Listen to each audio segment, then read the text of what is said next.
Assalamualaikum warahmatullahi wabarakatuh. Bismillah, alhamdulillah, wassalatu wassalamu ala rasulillah sayyidina wa maulana Muhammad ibn Abdillah wa ala alihi wa sahbihi wa man walah. Wala hawla wala quwwata illa billah, amma ba'du. Subhanaka la ilma lana illa ma 'allamtana innaka antal alimul hakim. Rabbi shrah li sadri wa yassir li amri wahlul 'uqdatam min lisani yafqahu qawli wasaddid lisani wahdi qalbi bihaqqi nabiyyika Muhammadin sallallahu alaihi wasallam. Rabbana iftah bainana wa baina qaumina bil haqqi wa anta khairul fatihin. Bismillahirrahmanirrahim. Nawaitu ta'alluma wa ta'lima wa naf'a wal intifa'a wal ifadata wal istifadata wa tadhakkura wa tadhkira wal hatha ala tamassuki bi kitabillahi wa sunnati rasulihi wa du'a ila al huda wa dalalah ala al khair ibtigha'a wajhillahi wa ridahu wa qurbihi wa thawabih. Allahumma arzuqna fahman nabiyyin wa hifdzal mursalin wa ilhamal malaikatil muqarrabin. Allahumma akhnina bil ilmi wa zayyina bil hilmi wa akrimna bit taqwa wa jamilna bil afiyah. Ingkang kawula mulyakaken sedayanipun para asatidz, para alim ulama, hadirin hadirat Masjid Al-Khazmar ingkang dipunrahmati oleh Allah Subhanahu wa taala, wabil khusus dumateng panjenenganipun Al-Ustaz Zamrani Mahsun, ugi sedaya para ustadz ingkang boten saged kula sebat tanpa mengurangi rasa hormat. Mudah-mudahan hadir kita sekalian pada majelis ilmu pada malam hari ini mendapat ridho, rahmah, mendapat payung barokah dari Allah Subhanahu wa taala. Amin ya rabbal alamin. Bismillahirrahmanirrahim. Untuk materi pada malam hari ini insyaallah Riyadhus Shalihin masih nyambung dengan materi yang sebelumnya karena masih berhubungan dengan bulan Maulid, yaitu sesuatu yang berhubungan dengan sholawat. Jadi ini hadis-hadis di dalam kitab Riyadhus Shalihin yang berhubungan dengan sholawat Nabi ini akan saya habiskan ini. Insya Allah malam ini episode terakhir lah ya. Nah, habis itu habis sudah. Bismillahirrahmanirrahim. Wa anhu radhiyallahu anhu, ay wa an Abi Hurairah radhiyallahu anhu qala Rasulullah sallallahu alaihi wasallam, La taj'alu qabri 'idan wa sallu 'alayya fa inna salatakum tablughuni haitsu kuntum. Rawahu Abu Dawud bi isnadin sahihin. Hadis yang selanjutnya yaitu di dalam Riyadhus Shalihin hadis nomor 1400. Kalau di dalam Dalilul Falihinnya juz 4 halaman 165. Anhu lan saking Imam Abu Hurairah radhiyallahu anhu. Mudah-mudahan Allah memberikan ridho kepada Imam Abu Hurairah, sahabat Abi Hurairah. Bersabda, berkata, qala Rasulullah sallallahu alaihi wasallam, la taj'alu qabri 'idan. Bersabda Rasulullah sallallahu alaihi wasallam, la taj'alu, ampun dadosaken panjenengan, qabri ing kuburku, baginda Nabi, kuburannya baginda Nabi, aidan ing id. La taj'alu, jangan engkau jadikan qabri ing kuburku, yaitu baginda Nabi, kuburannya baginda Nabi, aidan sebagai id. Nah ini ulama nanti ada beberapa versi di dalam mentafsiri hadis ini. Apa maksudnya Rasulullah mengatakan, bersabda, la taj'alu qabri aidan, jangan engkau jadikan kuburku sebagai id, hari raya. Ya, ini ada beberapa versi. Ya. Qala Turbasti, ya, di sini dikatakan apa namanya? Ada dalam hadis lain, fa fil hadis mudhaf, ay la taj'alu ziyaratil qabri aidan. Di dalam hadis ini ada mudhaf yang dibuang. Di dalam hadis ini ada mudhaf. Ya, kalau kita belajar sastra Arab itu ada mudhaf, ada mudhaf ilaih. La taj'alu qabri, bukan itu maksudnya. Ay la taj'alu ziyarata qabri, jangan engkau jadikan ziarah kuburku itu seperti id. Ya, id itu bagaimana sih id itu? Id itu kan satu setahun cuma 2 kali. Berarti bisa bermakna jangan engkau ziarah ke kuburannya Rasulullah itu cuma 2 kali tok setahun, jarang banget. Jangan pula. Id itu juga bisa bermakna di dalam Id itu orang bersuka cita.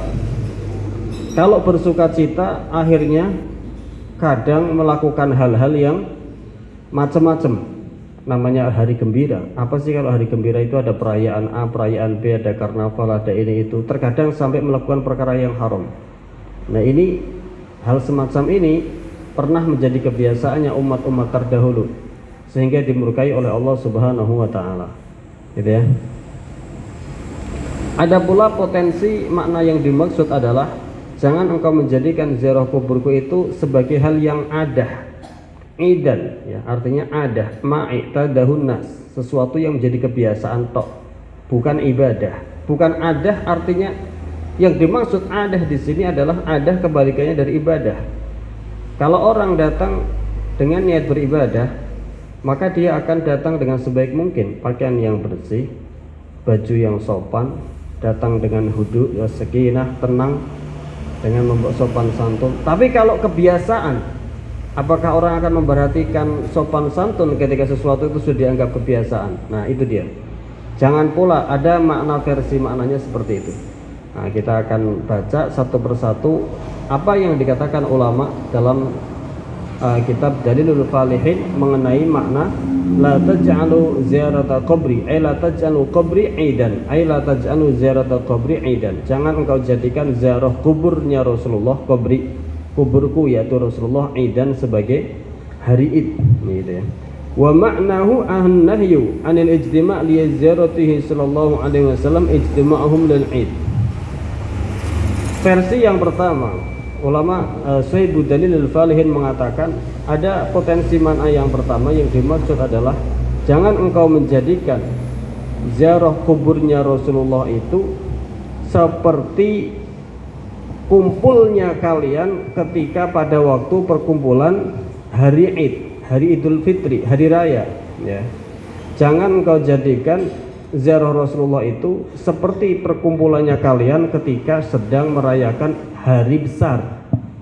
Karena ketika orang sedang melakukan perayaan hari besar akan menimbulkan hal-hal yang mungkin keluar dari syariat.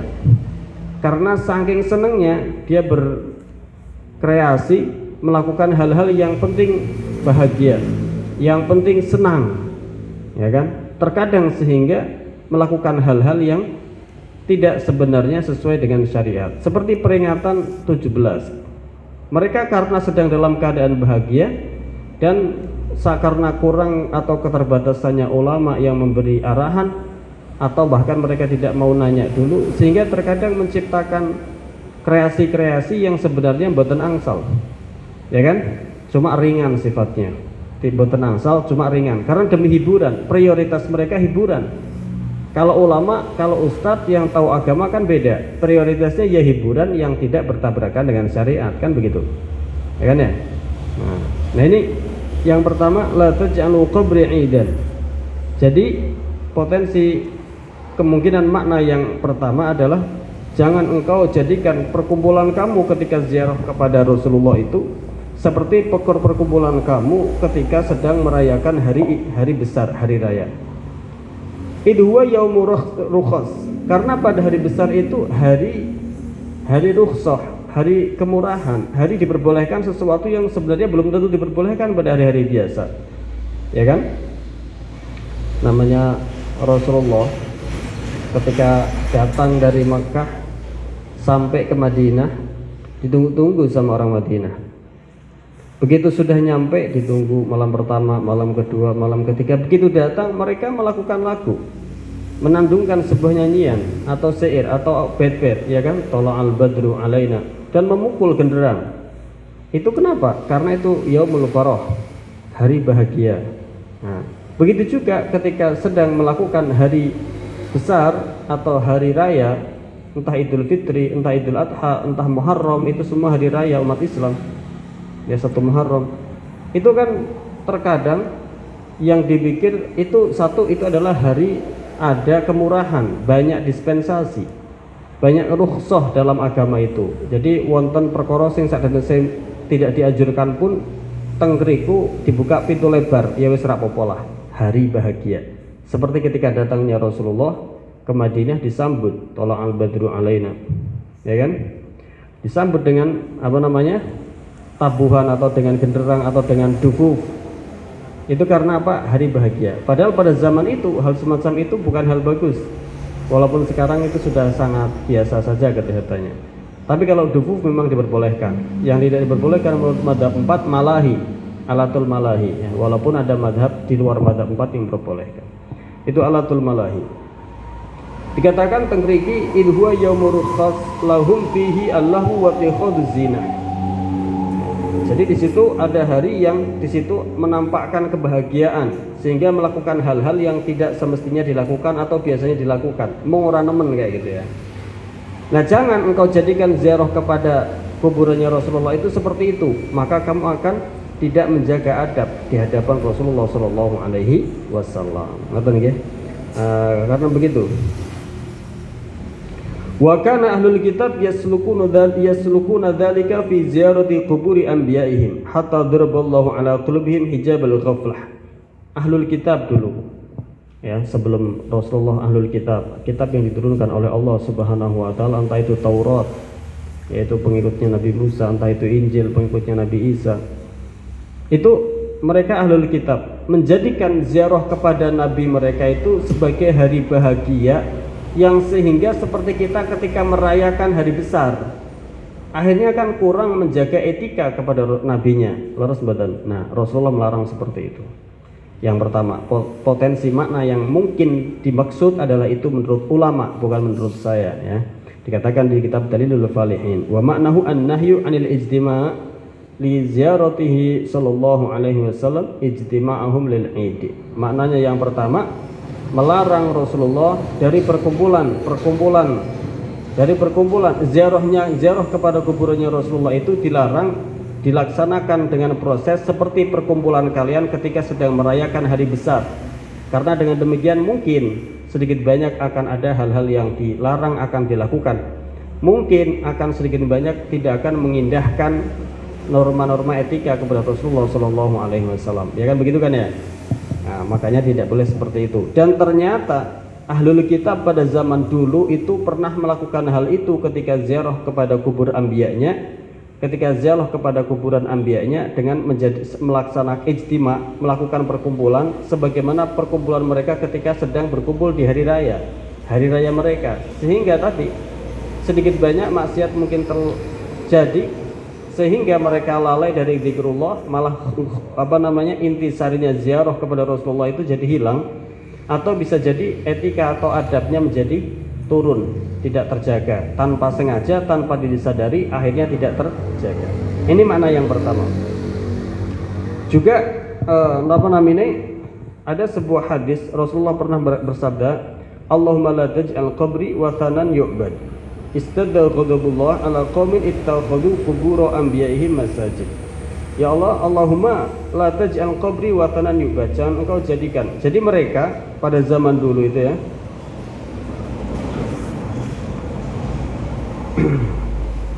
menjadikan kubur para nabinya itu sebagai masjid. Karena ngikut pada orang umat-umat sebelumnya penyembah berhala, menjadikan kubur-kubur atau ya menjadikan tempat bersejarah mereka seperti kubur atau tempat berhala sebagai tempat penyembahan tapi penyembahan berhala. Nah, ini Rasulullah tidak menghendaki seperti itu. Allahumma la taj'al qabri watanan yu'bad. Jangan engkau jadikan kuburanku sebagai berhala yang disembah. Tapi saya ini tidak sedang mengkritisi ziarah kubur ya. Ziarah kubur bukan ini dalilnya. Ini sedang mengkritisi ziarah kubur yang seperti ala orang-orang ahlul kitab. Ya, hadis ini menerangkan ziarah kubur yang ala orang-orang ahlul kitab, yaitu menjadikan ziarah kubur anbiya'nya, nabi-nabi mereka, seperti perkumpulan mereka ketika sedang berkumpul di hari besar mereka, sehingga tidak memperhatikan norma-norma atau adab-adab yang semestinya, sehingga mereka melakukan hal-hal bahagia. Coba ketika hari besar kita apa yang kita lakukan? Mungkin memanggil memukul musik atau apa karena hari bahagia, ya kan. Nah, seperti itulah Rasulullah tidak menghendaki seperti itu. Nah, adapun ziarah kubur itu ada lagi dengan hadis yang lain, ya kan. Kuntu nahaitu an ziyaratil kubur fal ana zuruha fazuruha. Kuntu sudah ada sapa ingsun, telah sampun wonten sapa ingsun. Kalau diterjemahkan poso pesantren, kalau diterjemahkan bebas, dulu saya melarang ziarah kubur. Karena kuntu fi'il madi, zamannya adalah zaman madi. Kalau kita mau preteli pakai ilmu lughah pesantren, kuntu wis nglarang sapa ingsun an ziyaratil kuburi, saking ziarah kubur. Fazuru, maka sekarang ziarahlah. Otomatis kalimat fazuru itu zamannya adalah hal dan istiqbal. Fi'il amr itu zamannya hal. Sekarang ziarahlah. Dulu pernah saya larang ziarah kubur, tapi sekarang ziarahlah. Kalau diterjemahkan bahasa Indonesia begitu. Jadi kita nggak sekedar serta-merta melihat kalimatnya, saya melarang ziarah kubur, titik, sudah, ya berantakan kalau begitu. Faktanya ulama-ulama yang hebat-hebat itu, yang alim-alim itu tidak melarang ziarah kubur. Rasulullah sendiri melakukan ziarah kubur, ya kan, menziarah kubur orang tuanya, ziarah kubur sahabat-sahabatnya yang gugur, ya kan. Nah, memang kita ziarah kubur itu tidak meminta kepada kuburannya, tidak. Nggak ada harta dari kita siapapun meminta kepada mayit, kan, buatan. Tetap mintanya kepada Allah Subhanahu wa Ta'ala. Ya, jangan dicampur adukkan. Atau kalau menilai sesuatu itu, coba diteliti dulu, benarkah yang mereka lakukan itu seperti yang saya prediksi atau saya kira-kirakan. Oh tidak, ternyata mereka tetap meminta kepada Allah Subhanahu wa Ta'ala. Begitu ya. Jadi ziarah kuburnya para nabi itu merupakan ibadah. Ziarah kuburnya aulia itu juga merupakan ibadah. Ziarah kuburnya orang tua bagi laki-laki semuanya itu diperbolehkan. Bagi perempuan diperbolehkan kalau amnul fitnah, itu kesimpulannya dari para ulama.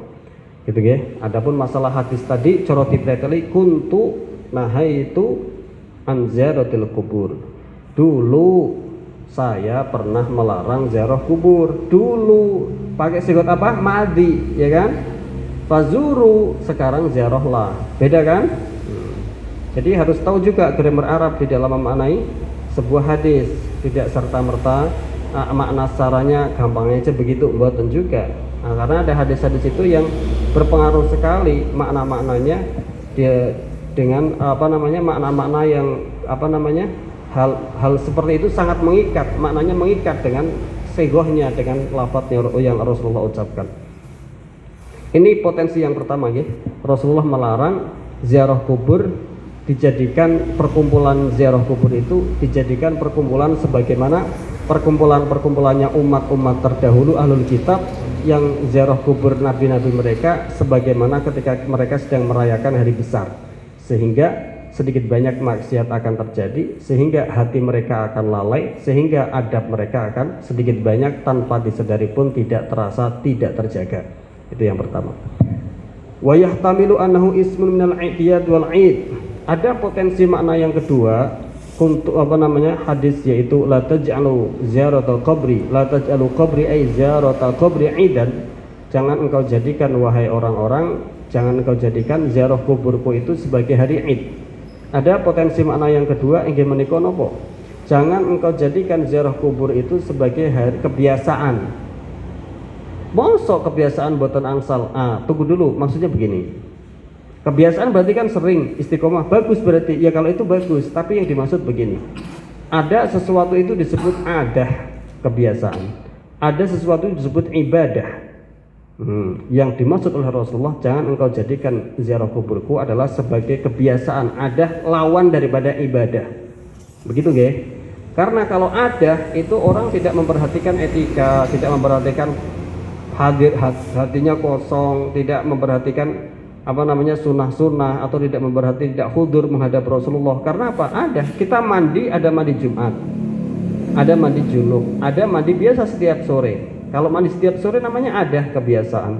Tapi ketika kita mandi Jumat, ada nggak kita perhatikan bedanya? Beda kan?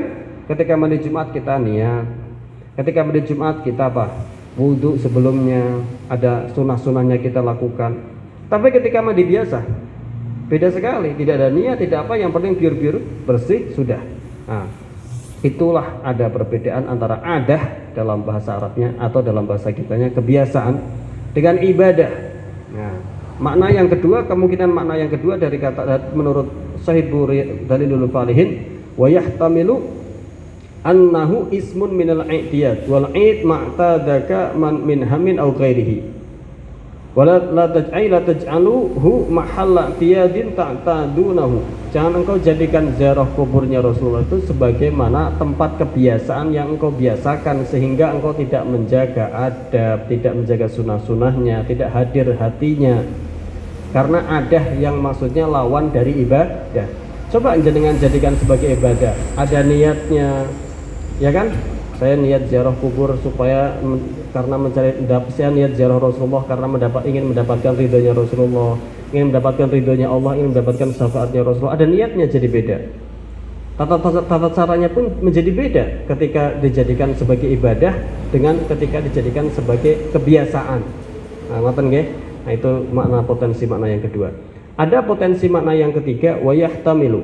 Lan mungkin juga yang dimaksud adalah ailat tatakhiduhu kal 'id alladzi la yu'ta ilaihi illa marratain fil 'am. Jangan engkau jadikan ziarah kuburnya Rasulullah itu sebagaimana hari besarnya kita yang kita rayakan dalam satu tahun cuma 2 kali 3 kali. 2 kali Idul Fitri, Idul Adha, 3 kali berarti 1 Muharram.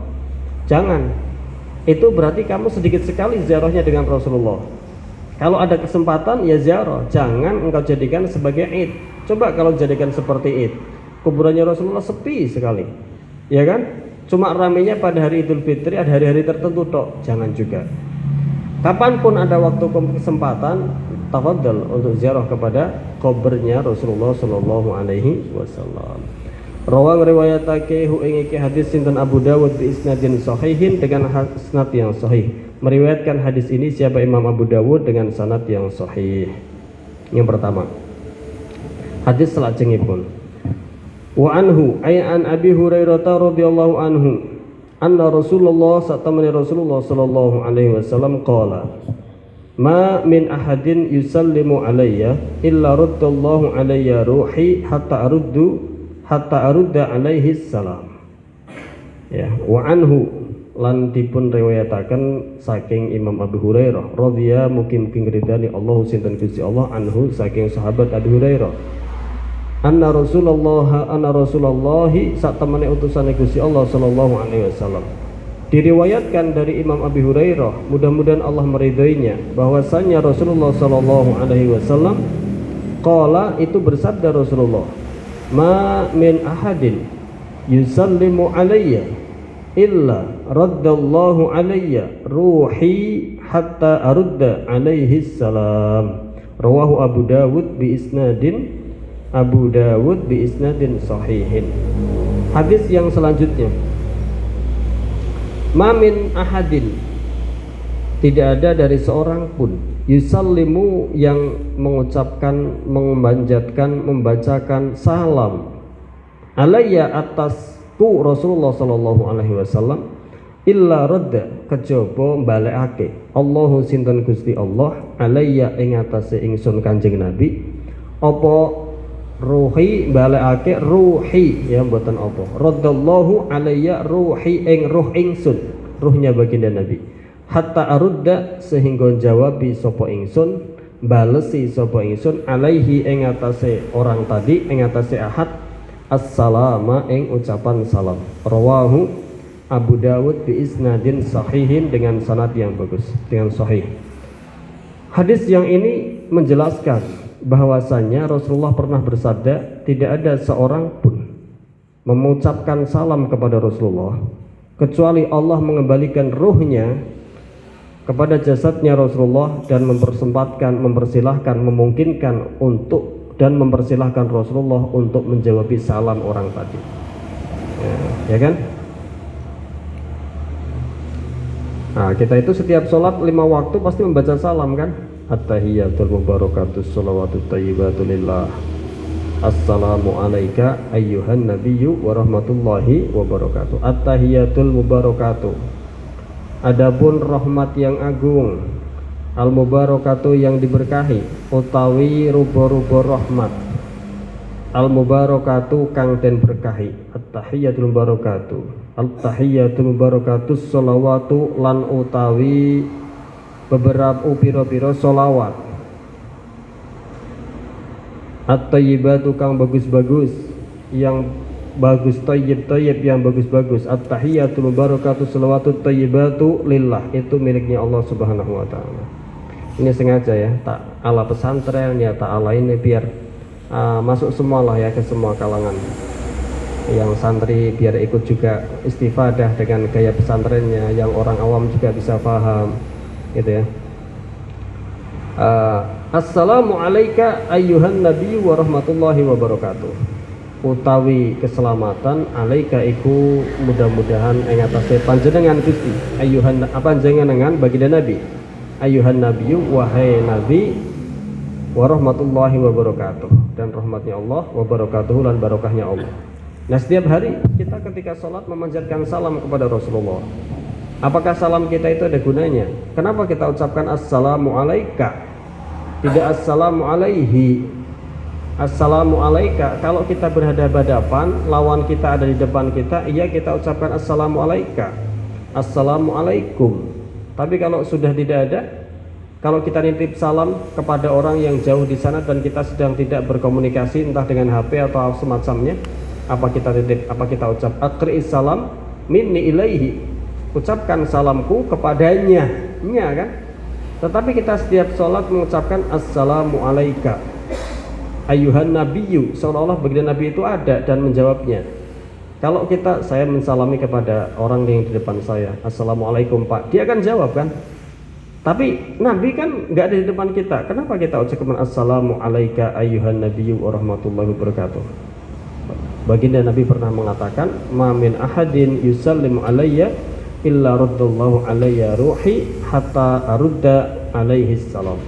Tidak seorang pun mengucapkan salam kepadaku, baginda Nabi Shallallahu Alaihi Wasallam, kecuali Allah mengembalikan ruhku sehingga aku bisa menjawabinya, sehingga aku bisa kemudian aku menjawabinya, sehingga kemudian aku menjawabi salamnya orang tersebut. Nah, ini hadis diriwayatkan oleh siapa? Imam Abu Dawud bi isnadin sahihin. Niki napa namanya hadis yang berikutnya pada malam hari ini. Hatta arudda alaihi salam.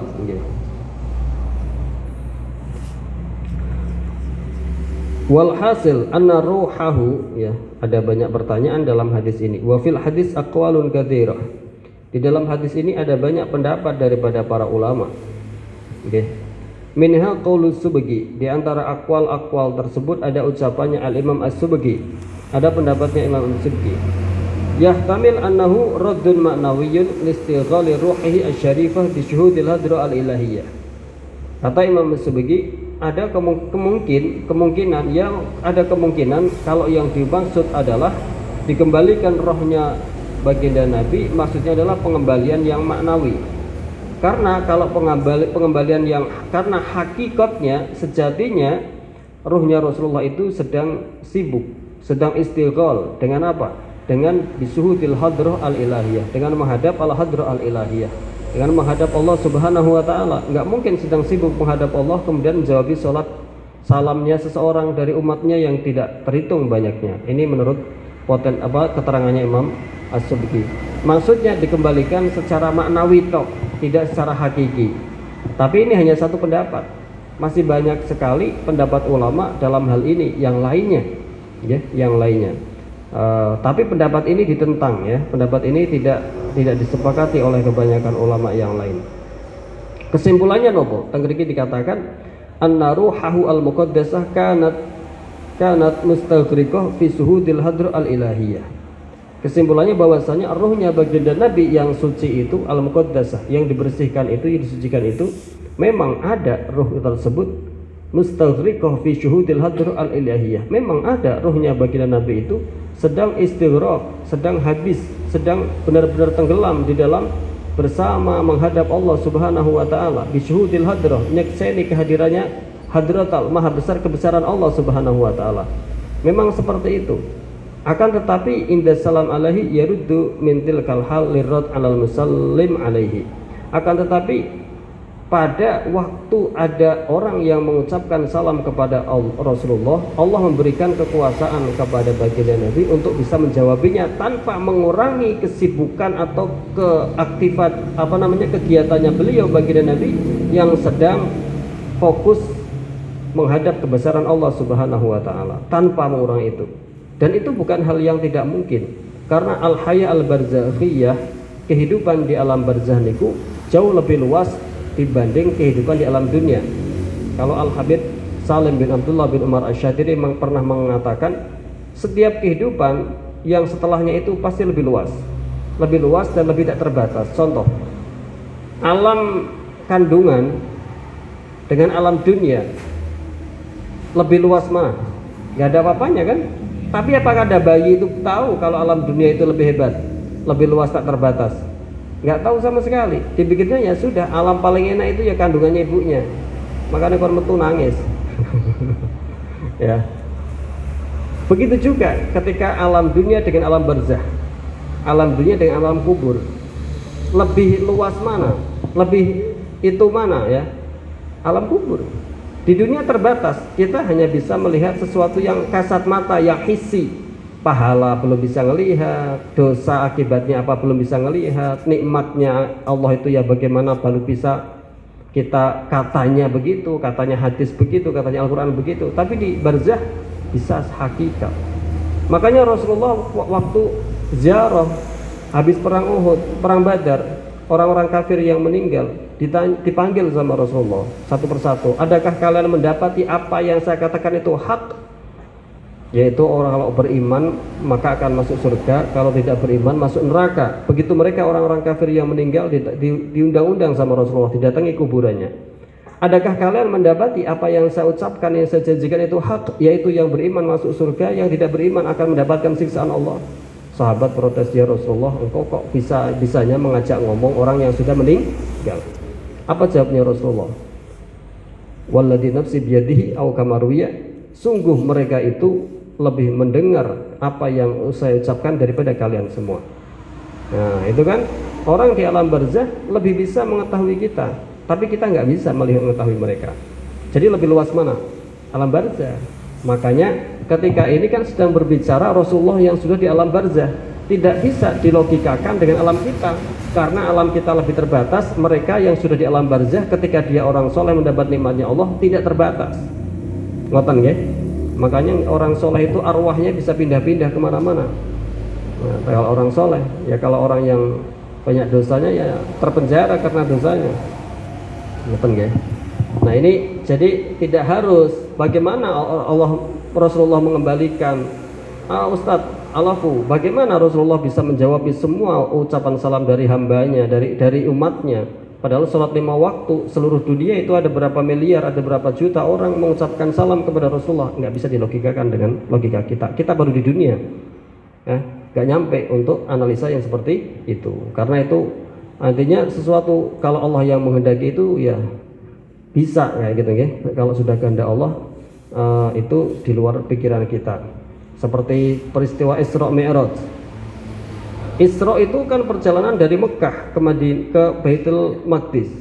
Pada waktu itu menurut orang yang ahli perjalanan ya, ahli musafir, perjalanan dari Mekah ke Masjidil Aqsa itu baru bisa ditempuh dengan tempo waktu 2 bulan.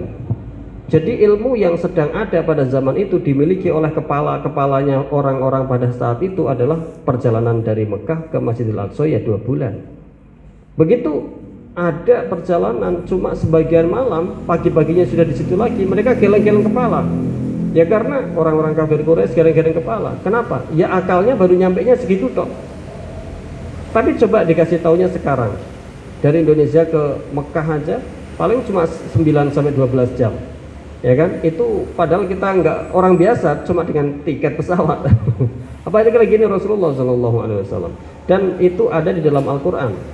Subhanalladzi asra bi 'abdihi lailam minal masjidil haram ilal masjidil aqsa alladzi barakna. Artinya ketika diingkari karena itu ketetapan Al-Qur'an bisa menjadi keluar daripada Islam. Harus dipercayai.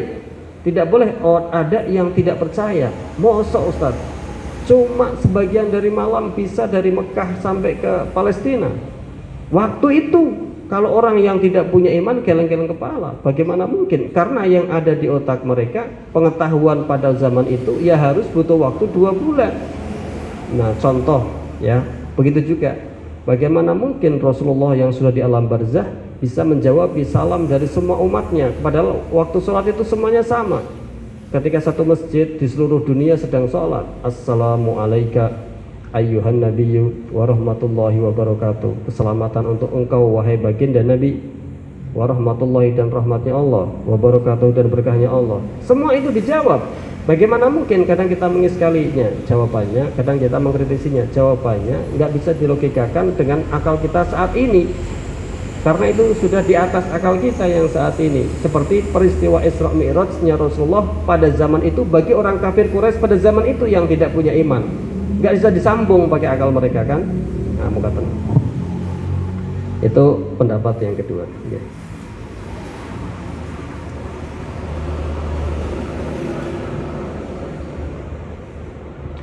Wala bu'da fi dzalika fa innahu sya'nuhu 'adatuhu fi dunya ma'adhikiha binisbah al-ahwal al-barzah wa qad basatal kalam. Ini keterangan ini dibahas panjang di dalam syarah kitabnya Imam Nawawi yang namanya Adhkar An-Nawawi. Di sini enggak dibahas panjang.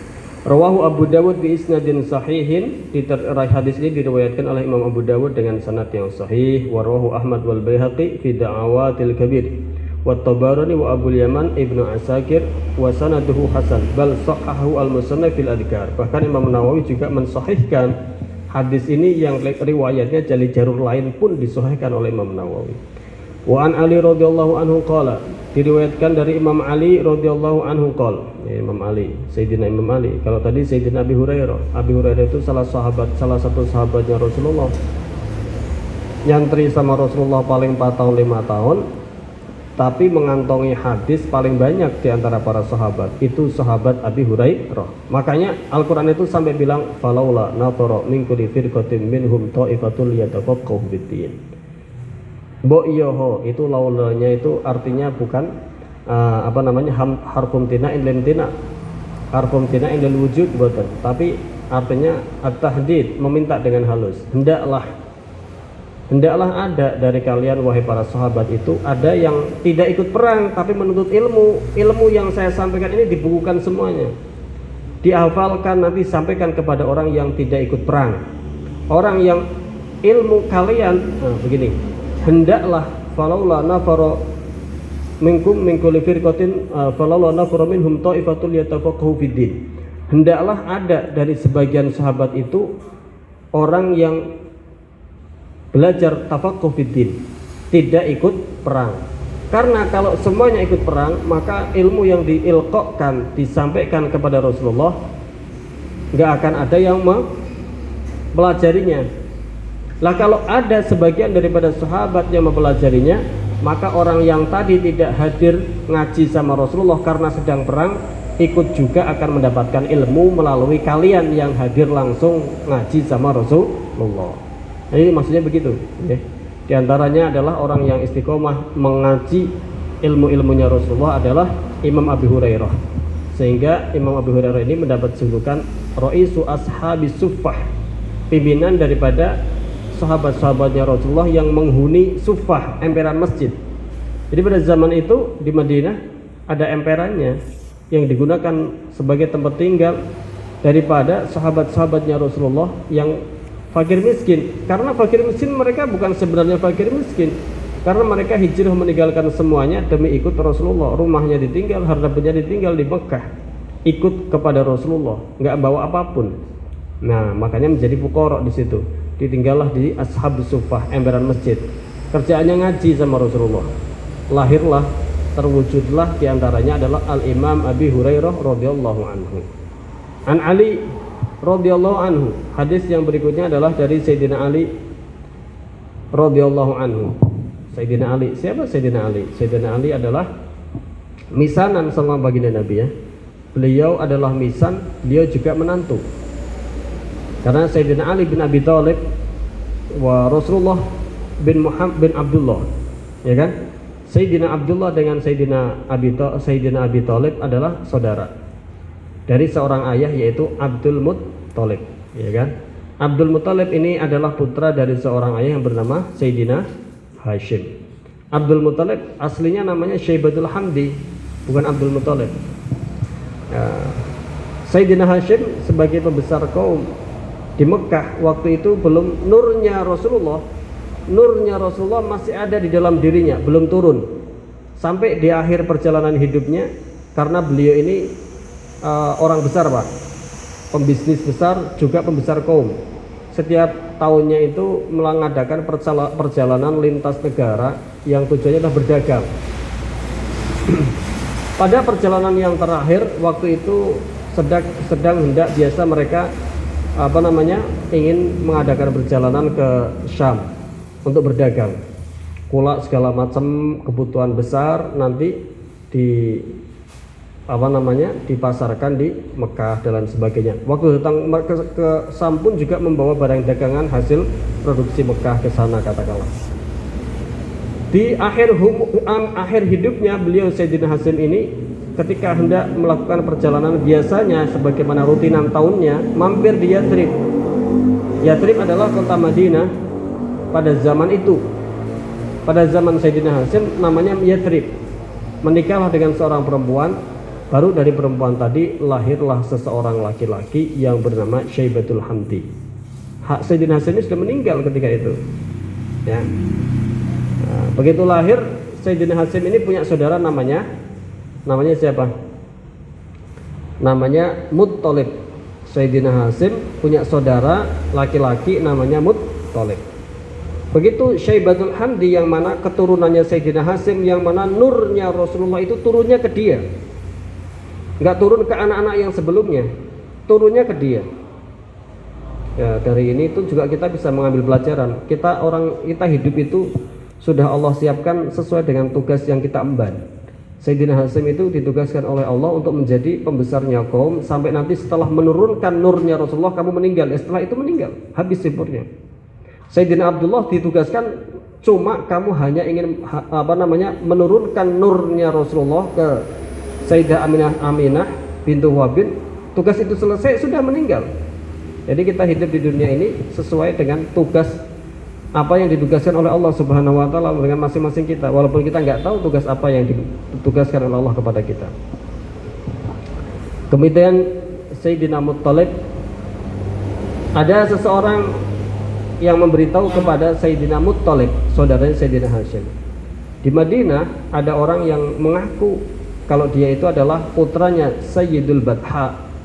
Sayyidina Hashim adalah pimpinannya Wadi Batha, lembah Batha. Mekah pada waktu itu namanya Batha, Wadi Batha, gitu ya, Mekah.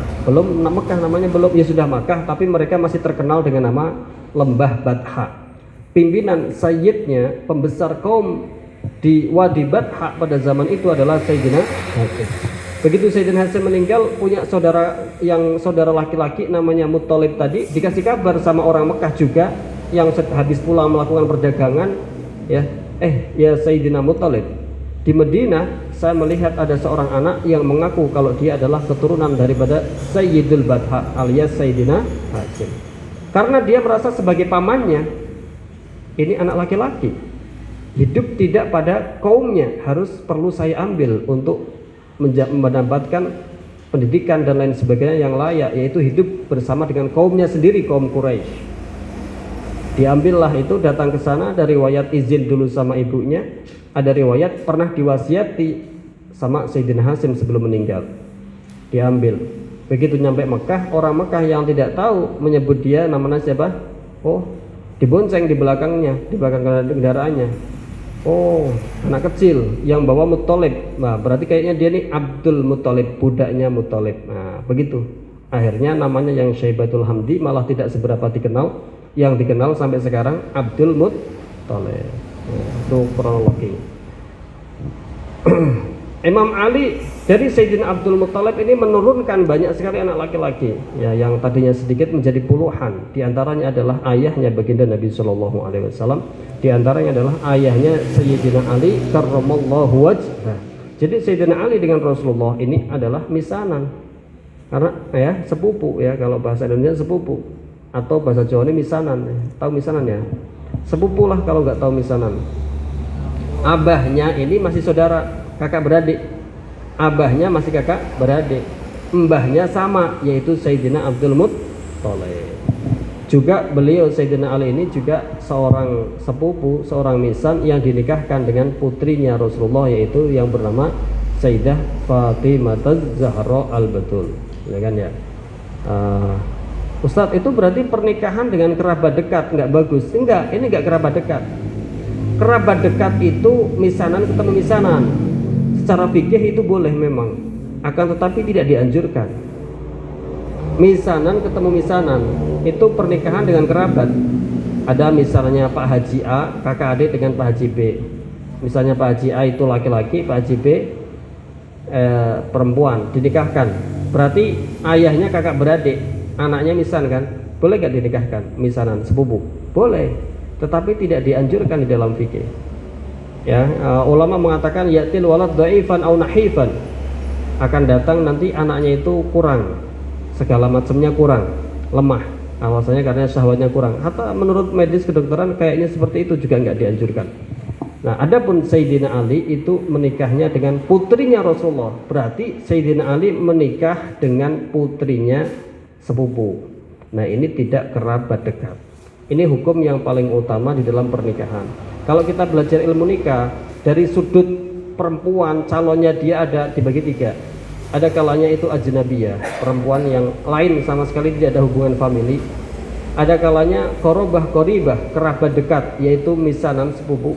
Ada kalanya korobah ba'idah, yaitu di bawah di atasnya sepupu, itu korobah ba'idah. Dari tiga level, tiga macam ini, yang paling utama menikah itu ketika pasangannya adalah korobah ba'idah, kerabat tapi jauh, karena ada unsur menyambung silaturahmi. Level yang kedua yang paling utama adalah ajnabiyah, perempuan yang lain, benar-benar lain, tidak ada hubungan famili. Baru yang terakhir adalah korobah koribah, boleh tetapi lemah, tidak dianjurkan. Ya, korobah koribah, kerabat dekat, yaitu seperti sepupu tadi. Nah, Imam Sayyidina Ali tidak bisa dikatakan dia menikah dengan korobah koribah, tidak bisa. Karena yang dinikahkan bukan misanan ketemu misanan, tetapi misanan ketemu dengan putrinya misanan, sepupu ketemu dengan putrinya sepupu. Itu paling utama-utamanya menikah, karena masih ada unsur menyambung silaturahmi dari sudut pandang ini. Masih banyak lagi sudut pandang dalam menikah, seperti ketika seorang istri itu cari yang datun nasabin, yang memiliki nasab, datu ilmin, ya, seperti dalam hadis itu tungkahul mar'atul arba'in li jamaliha wa li maliha wa li hasabiha wa li diniha fadfar bidadiddin taribat yadak. Tapi perempuan itu bisa dinikahi karena kecantikannya, karena hartanya, karena kedudukannya, karena juga din agamanya. Tapi pesannya Rasulullah, fadfar bidadiddin, ambillah yang memiliki agama yang bagus. Yang lainnya itu hanya sekedar pelengkap. Pesannya Rasulullah tetap mengutamakan yang agamanya bagus. Itu dari sudut lain lagi. Tadi saya sedang menjelaskan dari sudut korobah dan tidak korobah itu lebih utama mana, ngoten nggih? Nah, An Ali, saking Sayyidina Ali radhiyallahu anhu, qala, berkata Sayyidina Ali, qala dawuh sinten Rasulullah sallallahu alaihi wasallam, al bakhilu utawi wong bakhil niku man iku wong dzukir tukang den sebut sapa ingsun indahu ing dalem ngarepe man falam yusolli moko mboten mau selawat sapa man alayya atas ingsun. Siapa sih orang bakhil itu? Kata Rasulullah, orang bakhil itu adalah orang yang ketika disebut namanya Rasulullah maka dia enggan mengucapkan kasolawat kepada Rasulullah. Ini ya, kita sudah sering mendengarkan hadis ini. Akan tetapi pelaksanaannya atau ya pengamalannya yang mungkin kita sering kurang perhatian. Al-bakhilu, ya, orang bakhil itu adalah mandukirtu indahu, yaitu orang yang ketika disebut namaku di hadapannya, falam yusolli alayya, maka kemudian dia tidak memanjatkan sholawat atasku. Sallu ala Muhammadin. Itu baru disebut orang bakhil. Bahkan dalam riwayat lain ini adalah al-bakhil kullal bakhil, orang paling bakhil-bakhilnya bakhil. Apa contohnya? Bakhil. mbahe medhit kena bahil tok isih mending cok ono anak, cok ono putu iki mbah-mbahane bahil. Wis angel kabeh dedengkote bahil. Yaitu orang yang ketika disebut namanya Rasulullah tidak mengucapkan sholawat kepada Rasulullah Shallallahu Alaihi Wasallam. Itu adalah definisi raja bahil ya. Raja pelit yang sejati itu, tukang orang pelit sejati itu seperti itu. Disebut namanya Rasulullah tidak mengucapkan sholawat kepada Rasulullah. Dalam riwayat lain ya, laisal bakhilu man yabkhal bimali nafsihi. Tidak disebut bakhil itu orang yang, bukanlah bakhil itu orang yang bakhil pelit dengan hartanya sendiri, itu tidak. Walakinal bakhil man yabkhal bimali ghairihi. Tetapi bakhil yang sejatinya itu adalah orang yang bakhil dengan hartanya orang lain. Apa maksudnya ini? Jadi ketika kita sholawat kepada Rasulullah, kita itu sedang, ketika disebut namanya Rasulullah, itu ada hak istimewa yang dimiliki Rasulullah untuk dipanjatkan salam atas umatnya kepada Rasulullah. Yang mana ketika kita memanjatkan sholawat kepada Rasulullah akan kembali sejatinya manfaatnya, rahmatnya dari Allah, sholawatnya dari Allah dan sebagainya kepada kita sendiri. Makanya seperti diumpamakan ini adalah orang yang pelit dengan hartanya orang lain. Loh, ini itu haknya Rasulullah untuk kita ketika disebut namanya itu sudah ketika disebut namanya Rasulullah memiliki hak, memiliki otoritas, memiliki hak orang yang mendengarkannya untuk mengucapkan, umatnya yang mendengarkan nama tersebut untuk mengucapkan sholawat. Kenapa kamu tidak mengucapkan sholawat? Padahal ketika engkau mengucapkan sholawat, maka faedah dari ucapan sholawat tersebut sebagaimana yang sudah dibahas pada hadis yang pertama, man shalla alayya sholatan sallallahu alaihi ashran sallallahu alaihi bihi ashran. Siapa orang bersolawat kepadaku sekali saja, Allah akan bersolawat ke atas kepadanya sebab solawatnya dia kepadaku 10 kali lipat. Bahkan dalam riwayat lain masih adalah 10 yang kedua. Nah, berarti kan mbae bahil, ya kan? Orang al-bakhilu man laisal bakhil man yabkhal bimali nafsihi walakin al-bakhil man yabkhal bimali ghairihi. Ini haknya Rasulullah, kok kamu tidak mau memanjatkannya. Begitu guys.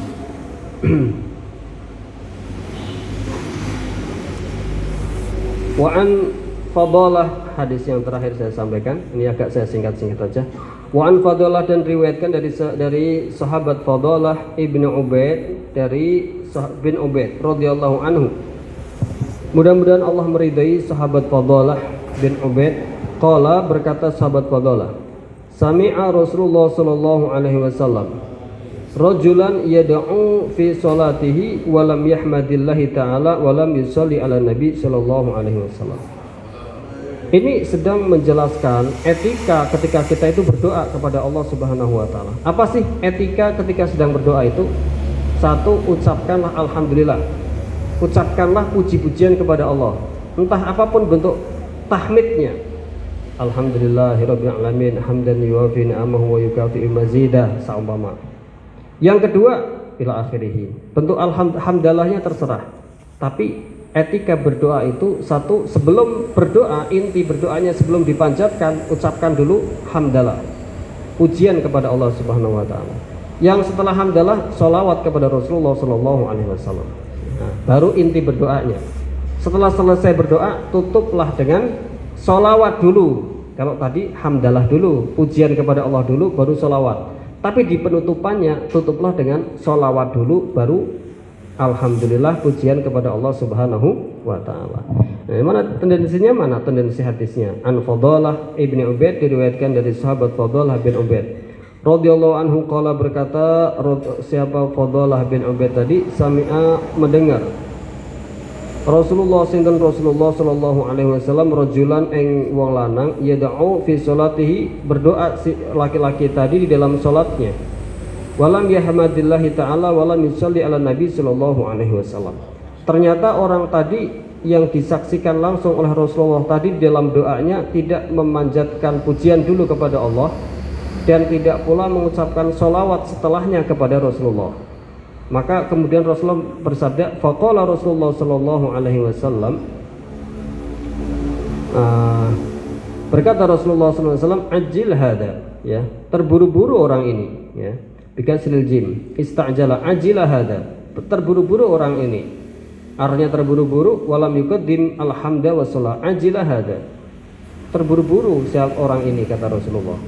Orang berdoa kepada Allah tidak memuji dulu, tidak mengucapkan sholawat dulu. Etikanya kan ucapkan alhamdulillah dulu. Alhamdulillahirabbil alamin, hamdan yuwafi ni'amahu wa yukafi mazidah. Ila akhirih. Allahumma shalli wa sallim ala sayyidina Muhammadin salatan tunjina biha ila akhirih. Baru doanya. Ya kan? Nah, begitu. Tsumma da'a mengkonuli mengundang memanggil Rasulullah terhadap laki-laki tadi. Faqala lahu, nuli berkata, kemudian berkata Rasulullah kepada laki-laki tadi atau kepada orangnya, idza shalla ahadakum falyabda bi tahmidi rabbih subhanahu wa ta'ala. Ya. Idza shalla ahadukum, kalimatnya pakai sholat, maksudnya bukan sholat bukan. As-sholah lughatan ad-du'a. Baru syara'an ya, aqwalun wa af'alun muftatahatun bit takbir wa muhtatamatun bit taslim. Sholat secara bahasa adalah doa. Adapun secara syar'i baru perkataan dan perbuatan yang diawali dengan takbiratul ihram ditutup dengan salam. Itu definisinya. Hadis ini mengatakan idza shalla ahadukum, ketika berdoa kalian semua. Salah seorang dari kalian semua. Bukan ketika sholat, boten, karena sholat lughatan ad-du'a. Ketika salah seorang dari kalian itu berdoa, falyabda bi tahmidi rabbih, maka awali dengan memuji kepada Rabbnya, kepada Allah Subhanahu wa taala. Ya. Wa tsana alaihi, dan memuji kepada Allah Subhanahu wa taala, tsumma yusalli 'alan nabi sallallahu alaihi wasallam. Baru setelah itu bersolawat kepada Rasulullah sallallahu alaihi wasallam, tsumma yad'u bima syaa. Kemudian setelah itu berdoalah dengan sesuatu apapun yang kamu kehendaki. Min khairid dunya wal akhirah. Wa qala hadisun hasanun sahih.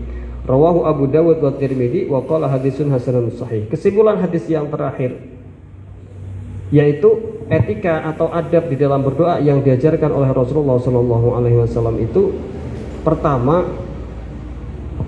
ketika berdoa ucapkan dulu alhamdulillah, hamdalah, pujian kepada Allah dengan sigot yang apapun. Entah alhamdulillah yang mana, yang begini, yang begitu, yang penting mengucapkan alhamdulillahirabbil alamin, hamdan yuwafi ni'amahu wa yukafi mazidah. Habis itu susul dengan sholawat kepada Rasulullah. Setelah alhamdulillah mengucapkan sholawat kepada Rasulullah. Allahumma sholli wa sallim ala sayyidina Muhammadin salatan tunjina, atau sholawat yang lain. Baru berdoa bima syaa. Nanti ini hadisnya cuma menerangkan begitu, tetapi ulama menerangkan juga nanti di penutupnya, sebelum ditutup, tutup dengan sholawat dulu. Wa sallallahu ala sayyidina Muhammadin wa ala alihi wasallam walhamdulillahirabbil alamin. Alhamdulillahnya yang di akhir dibalik. Jadi pembukaannya alhamdulillah, penutupannya alhamdulillah. Wa'alafu minkum. Begitu saja yang bisa saya sampaikan, mudah-mudahan bermanfaat. Barangkali ada sabkul lisan, ada salah keterangan atau ada kurang sopan, mohon dibukakan pintu maaf yang sebesar-besarnya. Bismillahirrahmanirrahim. Rabbana wanfa'na bima 'allamtana, rabbi alimna alladhi yanfa'una, rabbi faqihna wa faqih lana wa qarabati lana fi dinina ma ahli al-qudri wa dzakar. Allahumma hdina bi hudaika waj'alna man nusari'u fi ridha wa la tuwallina wa yansiwa wa la taj'alna man khalafa amrahu wa asaba hasbunallahu wa ni'mal wakeel, ni'mal maula wa ni'mal nasir. Wala haula wala quwwata illa billahil aliyil azim. Alhamdulillahirabbil alamin. Wal afu minkum. Wassalamu alaikum warahmatullahi wabarakatuh.